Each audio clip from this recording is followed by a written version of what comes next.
गुनगुनाती मुस्कुराती सुबह में आप सभी किसान भाई बहनों का स्वागत है। किसान भाइयों, जैसा कि आप जानते हैं कि कृषि दर्शन कार्यक्रम के माध्यम से हमारी कोशिश रहती है कि हम आप तक नई से नई जानकारियां समय पर पहुंचाते रहें।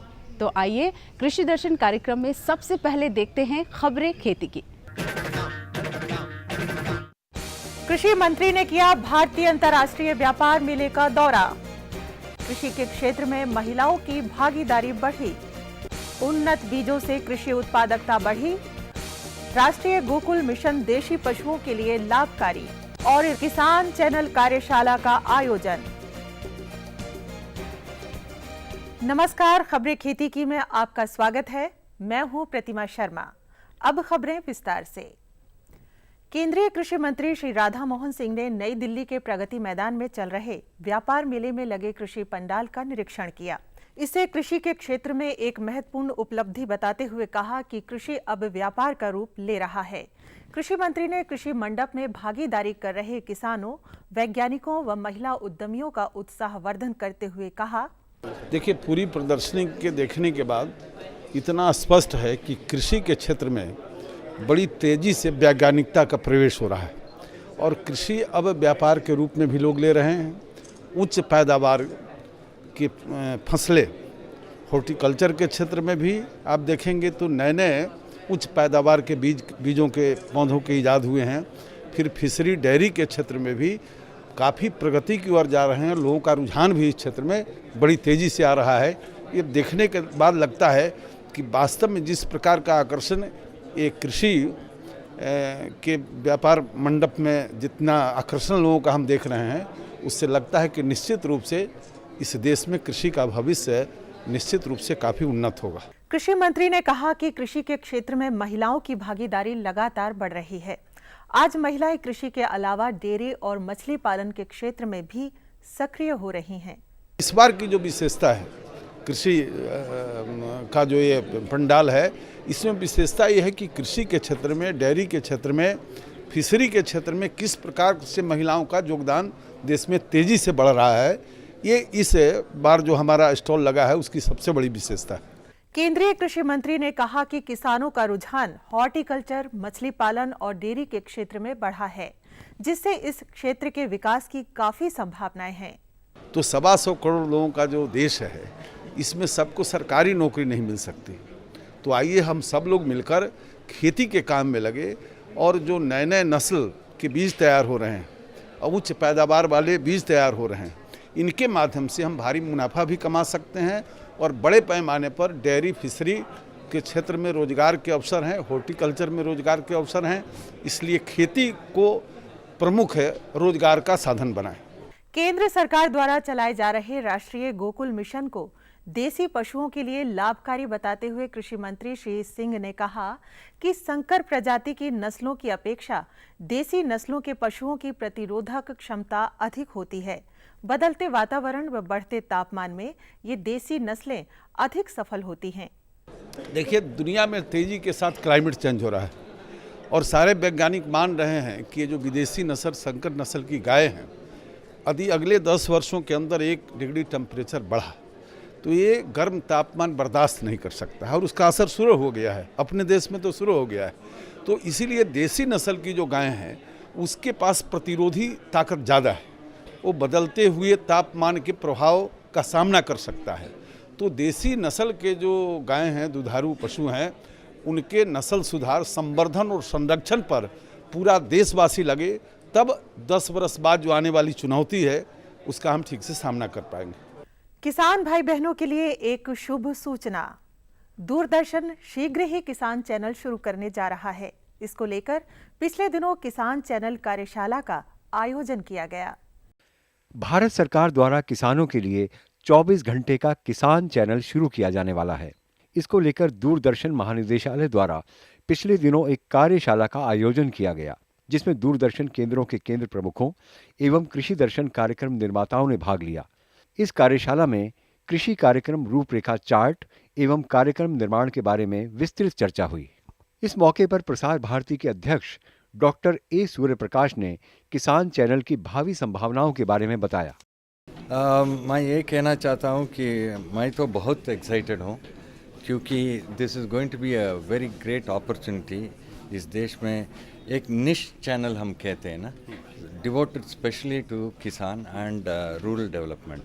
दूसरी बात यह है कि आज सब दूरदर्शन केंद्र डायरेक्टर्स यहाँ आए थे और इन लोगों के साथ आज दिन भर बहस हुई है। इस किसान चैनल जो है इसका क्या कंटेंट क्या होना चाहिए वगैरह। हम डेवलपमेंट कार्यक्रम पर थोड़ा ज़ोर देना है।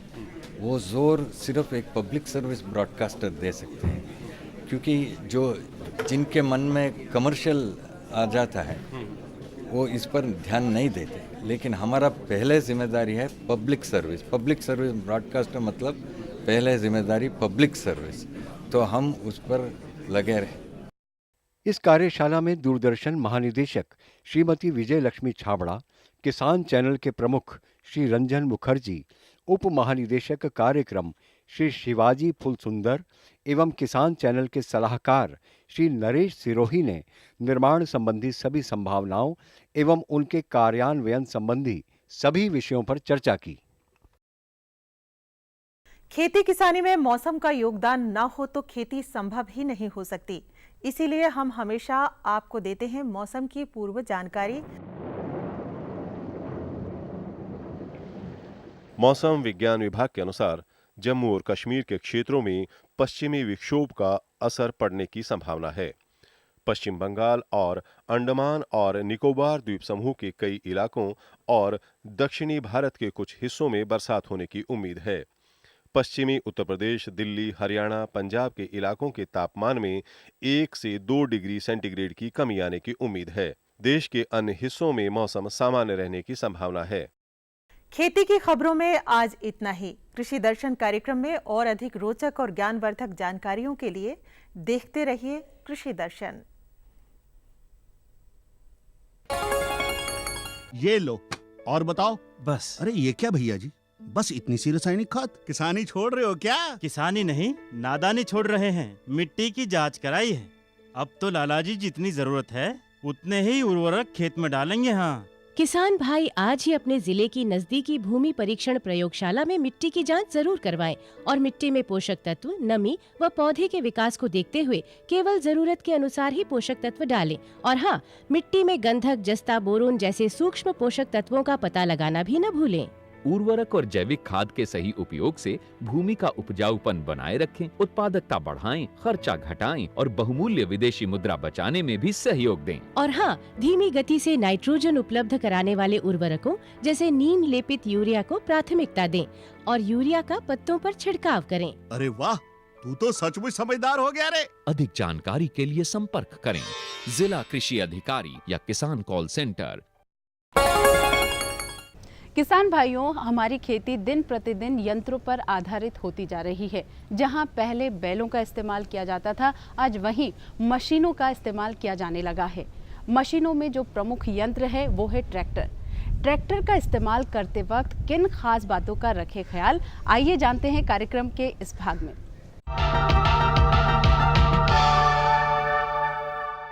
किसान बहन भाइयों, आज हम पंजाब के होशियारपुर शहर में आए हुए हैं। यहाँ के जो किसान हैं वो खेती करते हैं, कभी से खेती करते आए।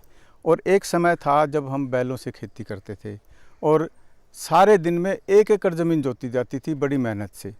और फिर आहिस्ता आहिस्ता हमारे देश में विदेशी ट्रैक्टर आए, तो उन्होंने जो ज़मीन जोती तो एक दिन में 10 एकड़, 15 एकड़, 20 एकड़ तक ज़मीन जोत जाती थी। तो हमारे देश के किसानों ने सोचा कि भाई ट्रैक्टर लेना चाहिए। अब बात आती है कौन सा ट्रैक्टर ले, कितनी जोत है। आपके पास 2-3 एकड़ की जोत है, छोटा ट्रैक्टर ले। अगर 50 एकड़ की जोत है तो बड़ा ट्रैक्टर ले। तो किसान को ये समझ भी बहुत ज़रूरी है। और एक ट्रैक्टर ऐसा भी हो कि कम तेल खाए, क्योंकि तेल तो बड़ा महंगा है। तो पहले जो ट्रैक्टर थे वो ज़्यादा तेल खाते थे, उनमें इतनी अच्छी टेक्नोलॉजी नहीं थी। लेकिन अब आज के युग में कितने अच्छे ट्रैक्टर आ गए हैं और उनके क्या कार्य समिति है, इसके बारे में आज हमारे साथ आए हुए हैं अश्विनी मलिक। मलिक साहब, हमारा किसान जो है बड़ा जागरूक है पहले समय से, लेकिन अब वो मशीनी युग आ गया है, तो मशीनी युग में सोचता है कि भाई तेरे को ट्रैक्टर लेना चाहिए जो अच्छा काम करे। ट्रैक्टर तो सभी अच्छे होते हैं, लेकिन जो सबसे बेस्ट हो, तो उसके लिए किसान को किन किन बातों का ध्यान रखे जो कि उसको अच्छा ट्रैक्टर मिल सके। जब भी आप ट्रैक्टर खरीदने, जब भी आपका मन बनता है कि हमें ट्रैक्टर ख़रीदना है, तो ट्रैक्टर ख़रीदने जब आप जाते हैं तो उससे पहले कुछ चीज़ें हैं जो आपको ध्यान रखनी चाहिए। इसमें सबसे जो इम्पोर्टेंट चीज़ है, सबसे जो इम्पोर्टेंट पॉइंट है वो ये है कि आपके पास कितनी एकड़ या कितने बीघे ज़मीन है जिसके लिए आप ट्रैक्टर लेना चाहते हैं। क्या आप जो ट्रैक्टर लेना चाहते हैं वो ट्रैक्टर आप अपने यूज़ के लिए लेना चाहते हैं, या उस ट्रैक्टर से आपने अपनी खेती भी करनी है और साथ के साथ उसको as a side business tractor को यूज़ करके जो आपके और किसान भाई और बहन हैं उनके खेतों को जोत कर भी आपने पैसा कमाना है। तो जैसे अगर हम एग्जांपल लें, अगर आपके पास 20-25 बीघे ज़मीन है तो आपको नॉर्मली 30-32 HP के ट्रैक्टर की रिक्वायरमेंट है। बट अगर आप 20-25 बीघे ज़मीन के साथ साथ अगर आप अपने ट्रैक्टर का यूज़ एक साइड बिजनेस की तरह भी करना चाहते हैं तो आपको 35-40 या 45 HP का ट्रैक्टर जो है वो सूटेबल रहेगा। 45 HP का ट्रैक्टर जो सूटेबल रहेगा उसका रीज़न ये है कि 45 HP के ट्रैक्टर के ऊपर आप अलग अलग इम्प्लीमेंट चला सकते हैं। जैसे आज अगर आप देखें तो जो नए इम्प्लीमेंट आए हैं, जो आधुनिक इम्प्लीमेंट आए हैं, उसमें सबसे जो इम्पोर्टेंट है वो रोटावेटर है। तो रोटावेटर को चलाने के लिए ट्रैक्टर की पावर बहुत इंपॉर्टेंट है। आपका जो ट्रैक्टर है वो पावरफुल होना चाहिए, और पावरफुल के साथ साथ जो इसमें जो सबसे जो इम्पोर्टेंट बात है वो ये है कि आपके जो ट्रैक्टर है उसकी खपत, जो डीजल की खपत है वो भी आपकी जो इकोनॉमिकल है उसके अंदर होना चाहिए। तो मैं आपको सजेस्ट करूँगा कि आप सबसे पहले तो ये देखिए कि आप किस पर्पज़ के लिए लेना चाहते हैं, उस पर्पज़ के अकॉर्डिंग ही आप सही जो पावर रेंज है, जो ट्रैक्टर की सही पावर रेंज है उसकी आपको चॉइस करनी चाहिए। अगर आप आज देखें हिंदुस्तान में, तो हिंदुस्तान में 20 HP से लेके 60 HP तक के ट्रैक्टर हैं जो कि काफ़ी ज़्यादा यूज़ किए जाते हैं। वैसे तो आज 60 से आगे भी कंपनियों ने ट्रैक्टर बनाए हैं, 70 HP के ट्रैक्टर हैं, 90 HP के ट्रैक्टर हैं। बट इसमें सबसे जो इम्पोर्टेंट पॉइंट है वो ये है कि आपकी क्या रिक्वायरमेंट है, आप उस ट्रैक्टर से क्या करना चाहते हैं, और आप उस ट्रैक्टर का किस किस चीज़ों के लिए उस ट्रैक्टर को काम में लेना चाहते हैं। तो सबसे पहले आप अपने आप से सवाल पूछें और अपने आप को सोचें कि आपको किस यूज़ में, किस काम में और कैसे उसको लेना है, सो दैट आप ये डिसाइड कर सकें कि कौन सी पावर रेंज का ट्रैक्टर आपने लेना है। मलिक जी, किसान ने ट्रैक्टर तो ले लिया, अब जैसे हम बैलों को खेत में जोतने के लिए उसका चारा देते थे, उसको तैयार करते थे, फिर ले जाते थे, तो अब किसान जो है ट्रैक्टर लेने के बाद जब खेत में काम करने के लिए जाएगा तो किन किन बातों का विशेष ध्यान रखे जो कि उसको परेशानी ना हो। डेली ट्रैक्टर को स्टार्ट करने से पहले, ट्रैक्टर को खेत में ले जाने से पहले आपको अपने घर पे उसको तैयार करना है। तो उसमें सबसे इम्पोर्टेंट है कि आप ये देखें कि आपके ट्रैक्टर में जो मोबिल है वो उस मोबिल की जो लेवल है, कंपनी में जो भी ट्रैक्टर आपके पास है उसके अंदर डिपस्टिक लगी होती है, तो डिपस्टिक के अंदर आप देखें कि उसका ऑयल लेवल कितना है। दूसरा इंपॉर्टेंट पॉइंट ये है उसके अंदर कि आपके ट्रैक्टर में जो रेडिएटर लगा हुआ है, क्योंकि रेडिएटर का जो मेन काम है वो ट्रैक्टर का इंजन को ठंडा करने का है, और इंजन अगर आपका इंजन अगर सही टेम्परेचर पे चलेगा तो वो सही पावर प्रोड्यूस करेगा। तो आपके रेडिएटर में पानी, कूलेंट जो भी स्पेसिफाई किया हुआ है, जो भी मतलब डिफ़ाइन किया हुआ है मैनुअल के अंदर, उसके अकॉर्डिंग होना चाहिए। और जो साफ़ सफाई वाली बात है कि ट्रैक्टर का जो ट्रैक्टर की जो सफाई है वो सही हो, और जितने भी ट्रैक्टर्स के अंदर आप जब ट्रैक्टर को एयर क्लीनर, जैसे एयर क्लीनर है, एयर क्लीनर तो की चोकिंग जो है वो आप देख लें। और उससे जो इम्पोर्टेंट पॉइंट ये भी है साथ में कि जब आप इम्प्लीमेंट लगाते हैं तो इम्प्लीमेंट लगाते हुए भी आप इम्प्लीमेंट को properly lower links top link के साथ कपल करें और प्रॉपर एडजस्ट करें फील्ड में ले जाने से पहले। और इम्प्लीमेंट को लिफ्ट के थ्रू ये देखें कि क्या इम्प्लीमेंट की हाइट प्रॉपर आ रही है। कहीं ऐसा तो नहीं है कि इम्प्लीमेंट आप घर से लेके फील्ड में जाएंगे तो रास्ते में जो डिफरेंट रोड कंडीशंस है उसमें टचिंग होगा, तो वो सारी चीज़ें आपको ध्यान रखनी चाहिए। मलिक जी, ये तो खेत में ले गए ट्रैक्टर को, अब किसान जो है खेत में ट्रैक्टर को चलाता है, तो चलाती दफ़ा क्या विशेष ध्यान रखे जिससे कि ना तो ट्रैक्टर धुआं दिखाए और खिंचाई भी अच्छी तरह करे, तो इसके बारे में थोड़ा सा हमारे किसान को बताइए। जैसे ही आप ट्रैक्टर को इम्प्लीमेंट के साथ फील्ड में लेके जाते हैं, खेत में लेके जाते हैं, तो सबसे इम्पोर्टेंट ये है कि आप फील्ड में ले जाने के बाद ट्रैक्टर को सबसे पहले तो इम्प्लीमेंट की सेटिंग करें कि इम्प्लीमेंट को आपने कितनी डेप्थ लेनी है, कितनी डेप्थ में आप अपने फील्ड को जोतना चाहते हैं, यानी कितनी गहराई पे कितनी गहराई पे आप जोतना चाहते हैं। ये डिपेंड करता है आप किस तरह का इम्प्लीमेंट यूज़ कर रहे हैं, आप हैरो यूज़ कर रहे हैं या आप कल्टीवेटर यूज़ कर रहे हैं या आप रोटावेटर यूज़ कर रहे हैं। क्योंकि अगर आपको प्रॉपर डेप्थ नहीं मिलेगी तो आपको एक बार की बजाय 2 बार में 3 बार में खेत को जोतना पड़ेगा, और उससे एट द एंड जो होगा उसमें आपकी जो फ्यूल कंजम्पशन है, आपकी जो लीटर पर एकड़ है, लीटर पर बीघा है, वो आपका इकोनॉमिकल नहीं रहेगा। तो सबसे इम्पोर्टेंट है कि फील्ड में जाके इम्प्लीमेंट को सबसे पहले सेट करें, इम्प्लीमेंट को देखें कि इम्प्लीमेंट की डेप्थ कितनी है।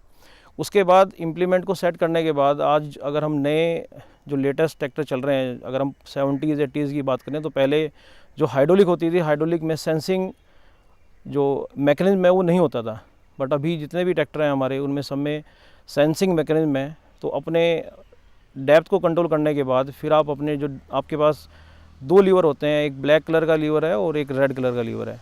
तो रेड कलर के लीवर के थ्रू आप जो डेप्थ है वो एडजस्ट करके उसको लॉक कर दें।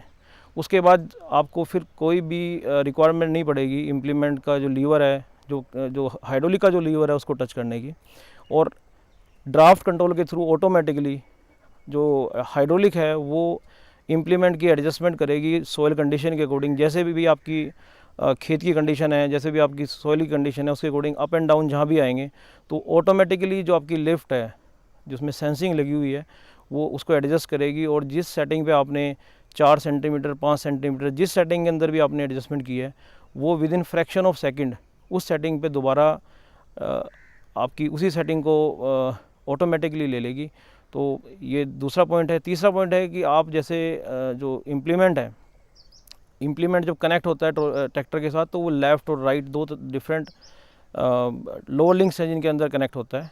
तो आप ये ज़रूर देख लें कि जो इम्प्लीमेंट है उसकी राइट साइड और लेफ़्ट साइड की जो डेप्थ है वो आपको बराबर मिल रही है, एक सी होनी चाहिए। अगर बराबर नहीं मिल रही है तो उसके अंदर लेवलिंग रोड लगी हुई है और लेवलिंग रोड से आप थ्रेड के थ्रू एडजस्टमेंट करके उसकी सेटिंग बराबर कर सकते हैं। मलिक जी, कई दफ़ा ऐसा होता है कि ज़मीन जोतती दफ़ा ट्रैक्टर धुआं देने लग जाता है और उससे जो है तेल की खपत भी ज़्यादा होती है और इंजन में भी खराबी आती है। तो उसके लिए क्या विशेष ध्यान रखें कि आपका इम्प्लीमेंट ख़राब है या ट्रैक्टर का इंजन ख़राब है, थोड़ा इसके बारे में किसान को जानकारी देंगे? देखिए, जो ट्रैक्टर है, जो इंजन है, उसके अंदर स्मोक ना आए, और जब स्मोक आ रही है, जब धुआं आ रहा है तो सबसे इम्पोर्टेंट ये है कि आपको ये देखना चाहिए कि ट्रैक्टर के जो इंजन है उसके ट्रैक्टर के जो आरपीएम है वो आरपीएम ड्रॉप हो रहे हैं, कितने आरपीएम ड्रॉप हो रहे हैं। आपकी जो सही पॉइंट है ट्रैक्टर चलाने का, आपके 100 से 150 आरपीएम ड्रॉप होने चाहिए। अगर आपके 100 से 150 आरपीएम ड्रॉप होंगे इसका मतलब ये है कि आपके ट्रैक्टर के ऊपर लोड नहीं पड़ रहा है और आपका ट्रैक्टर जो है वो प्रॉपर, आपका जो इंजन है, इंजन के अंदर जो गवर्निंग लगी हुई है वो प्रॉपर काम कर रही है और आपको उसमें कोई भी स्मोक नहीं मिलेगा और जो तेल की खपत है वो कम से कम रहेगी। लेकिन अगर आपका अगर इंजन ट्रैक्टर जो है अगर आपका वो स्मोक दे रहा है तो सबसे पहले आप ये देखिए कि आपकी जो डेप्थ है वो डेप्थ आपकी प्रॉपर है या नहीं है। अगर आपने डेप्थ ज़्यादा ली हुई है तो आप अपनी डेप्थ को दोबारा सेट करिए, यानी खेत की गहराई उसे दोबारा आप कल्टीवेटर को हाइड्रोलिक के थ्रू आप दोबारा उसको सेटिंग करिए। सेटिंग करके उसकी प्रॉपर डेप्थ लीजिए और डेप्थ लेके फिर आप दोबारा से जो ड्राफ्ट लीवर है उसकी पोजीशन को फिक्स करके वहाँ पे एक नॉब लगा दो। एक नॉब लगी होती है उसके ऊपर, उस नॉब को आप लॉक कर दो। उसके बाद आप ट्रैक्टर को रन करिए तो आपके ट्रैक्टर में ब्लैक स्मोक नहीं आना चाहिए।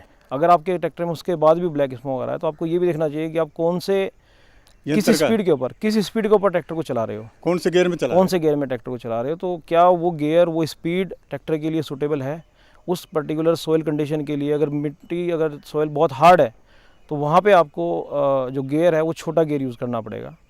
और तीसरा पॉइंट ये है कि हमने जितने भी आपके एयर क्लीनर है, एयर क्लीनर की प्रॉपर क्लीनिंग होनी चाहिए। एयर क्लीनर में डस्ट ज़्यादा नहीं होनी चाहिए। आपको उसके जो टाइम इंटरवल है, जो मैनुअल है, उसके अकॉर्डिंग आपको उसका जो, अगर आपका ऑयल बाथ क्लीनर है तो ऑयल बाथ, उसका जो ऑयल है वो आपको चेंज करना चाहिए। और अगर ऑयल बाथ नहीं है, ड्राई क्लीनर है, तो आपको जो फिल्टर है उसको निकाल के रिमूव करके उनको प्रॉपर क्लीन करके लगाना चाहिए। मलिक साहब, किसान ने ट्रैक्टर जोता, सारे दिन ज़मीन में काम किया, सारा काम करके जब वो घर आता है, घर आने के बाद ट्रैक्टर की क्या विशेष ध्यान रखे जो कि अगले दिन के लिए या एक हफ्ते के बाद वो ट्रैक्टर को यूज़ करे, उसका ट्रैक्टर उसको बहुत अच्छी कंडीशन में मिले? देखिए, इसके लिए सबसे जो इम्पोर्टेंट पॉइंट है वो है साफ़ सफाई। जब भी आप ट्रैक्टर को खेत में चलाएं, अब डिपेंड करता है आपने ट्रैक्टर से पैडी का काम किया है तो पैडी के काम अगर आपने किया तो फिर तो आपको डेली शाम को ट्रैक्टर को वॉश करना चाहिए। लेकिन आपने फील्ड में ट्रैक्टर को चलाया प्रॉपरली, उसको जब आप शाम को लेकर आते हैं उस पर कपड़ा मारिए, लगाइए, साफ़ करिए, उसको प्रॉपरली उसको वॉश करिए। और जितने भी आपके जब आप ट्रैक्टर को पार कर रहे हैं तो कोशिश करिए कि वो किसी ना किसी शेड के नीचे पार्क हो, जिससे कि उसके ऊपर जो वेदर इफ़ेक्ट्स हैं वो ज़्यादा ना आए। तो ये सारी चीज़ें अगर आप रखें और कोशिश करिए कि कवर करके रखें ट्रैक्टर को, क्योंकि ट्रैक्टर भी आपके लिए इतना इम्पोर्टेंट है, इतना ही ज़रूरी है जितना गाड़ी ज़रूरी होती है। तो जैसे आप कार्स की, अपनी गाड़ियों की मेंटेनेंस का रखते हैं, उनका रख रखाव रखते हैं, आप ट्रैक्टर को कभी भी ये ना सोचें कि ये फील्ड में चलता है तो इसके लिए कोई साफ़ सफाई या इसके लिए कोई मेंटेनेंस ज़रूरी नहीं है। और जो ऑपरेटर मैनुअल है, जो ट्रैक्टर के साथ आपको कंपनी की तरफ से ऑपरेटर मैनुअल मिलता है, उसको एक बार ज़रूर पढ़िए प्रॉपरली। और जो उसमें लिखा हुआ है, कितने घंटे में, कितने आवर्स में क्या क्या करना है, क्या क्या चेंज करना है, क्या क्या क्लीन करना है, उसका आप ज़रूर ध्यान रखें। मलिक जी, ये तो आपने जानकारी दी कि भाई ट्रैक्टर को ढक के रखे, ये रखे, लेकिन उसमें डीजल भी पूरा डाल के रखे, क्योंकि अगले दिन सुबह जाना है वक्त से, तो डीजल भी डाल रखे। लेकिन एक बात ऐसी है, जैसे मनुष्य के शरीर में खून है, ऐसे ही ट्रैक्टर के इंजन के अंदर मोबिल ऑयल है। बिल्कुल जी, बिल्कुल। अब उस मोबिल ऑयल को किसान कैसे देखे कि ये मोबिल ऑयल अब बदलने लायक है या बदलने लायक नहीं है, या कम है या ज़्यादा है, तो उसके विषय में थोड़ा किसान को जानकारी दीजिए। देखिए, जैसे आपने बताया, ट्रैक्टर के अंदर जो सबसे इम्पोर्टेंट अगर जो ये पार्ट हैं वो एक इंजन है और दूसरा ट्रांसमिशन है। तो और इसमें इंजन सबसे ज़्यादा इम्पोर्टेंट है कि इंजन का आपको सुबह शाम इंजन के जो जितने भी चीज़ें हैं उनका ध्यान रखना पड़ेगा। स्पेशली अगर आप मोबिल ऑयल की बात करें तो मोबिल ऑयल एक ऐसी चीज़ है, Mobil oil just like a water है, जैसे आदमी के शरीर में पानी की ज़रूरत है, ऐसे ही इंजन में मोबिल ऑयल का काम है। तो मोबिल ऑयल आपका, अगर आपको डेली सुबह मोबिल ऑयल, जैसे मैंने आपको बताया कि डेली सुबह आपको मोबिल ऑयल चेक करना है कि आपके मोबिल ऑयल का लेवल ठीक है या नहीं है। डिपस्टिक के अंदर 2 मार्क लगे होते हैं, मिनिमम मार्क और मैक्सिमम मार्क। तो आपका जो लेवल है, जो आपका मोबिल ऑयल है, कभी भी मिनिमम मार्क के नीचे नहीं होना चाहिए। बट इसके साथ साथ जब आप लेवल चेक कर रहे हैं तो लेवल के साथ साथ आपको डिपस्टिक को जब आप बाहर निकालते हैं तो आप जस्ट अपनी फिंगर के ऊपर जो मोबिल ऑयल है उसको जस्ट एक ड्रॉप डाल के देखिए कि उसका रंग, कलर कैसा है, उसका रंग कैसा है। अगर उसका रंग ब्लैक की तरफ जा रहा है और ब्लैक काफ़ी ज़्यादा ब्लैक हो गया है तो इसका मतलब ये है कि आपको उसका मोबिल ऑयल चेंज करना पड़ेगा। तो ये जो दोनों चीज़ें हैं, लेवल भी और मोबिल ऑयल की कंडीशन भी, कि कहीं मोबिल ऑयल पूरा काला तो नहीं हो गया, तो ये दोनों चीज़ें आपको ध्यान रखनी है। जैसे ही ब्लैक मोबिल ऑयल हो रहा है, वैसे तो अगर आप देखें तो आपको सर्विस के अकॉर्डिंग भी, जो आपका सर्विस शेड्यूल है उसके अकॉर्डिंग आपको 50 घंटे में, उसके बाद फिर 250 घंटे में, फिर 500 घंटे में, फिर 750 घंटे में आपको मोबिल ऑयल चेंज करना ही है। लेकिन इस बीच में भी अगर आपको कभी लगे कि आपका मोबिल ऑयल काफ़ी ब्लैक की तरफ जा रहा है तो आपको मोबिल ऑयल अपना रिप्लेस करना है इंजन का। तो आपने मलिक साहब इतनी जानकारी दी हमारे किसान भाइयों के लिए, इसके लिए आपका बहुत बहुत धन्यवाद। थैंक यू जी, धन्यवाद। खुशबू की फुहार में, स्वाद की बहार में, तरक्की की तानों में, खिलती मुस्कानों में, हरे भरे पौधों में, बड़े बड़े सौदों में, मधुर भिनभिनाहट में, खुशियों की आहट में। NHM बागवानी मिशन, हमारी चाहत, आपकी मुस्कुराहट।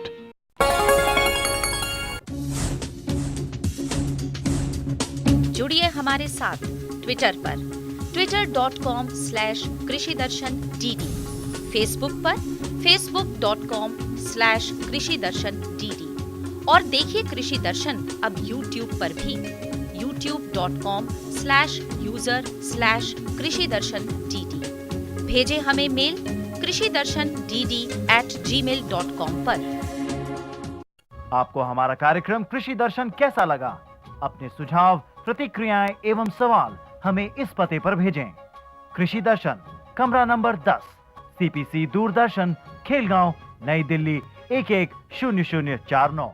किसान भाइयों, आपने हमारा पता तो नोट कर ही लिया होगा। जाने से पहले बता दें, कल प्रसारित होने वाले कृषि दर्शन कार्यक्रम के मुख्य आकर्षण क्या क्या होंगे। आपके पत्रों के जवाब दिए जाएंगे आपकी चिट्ठी कार्यक्रम में। साथ ही खबरें खेती तो हमेशा की तरह होंगी ही। इसी के साथ हमें दीजिए इजाजत, इस वादे के साथ कल फिर मिलेंगे। तब तक के लिए नमस्कार।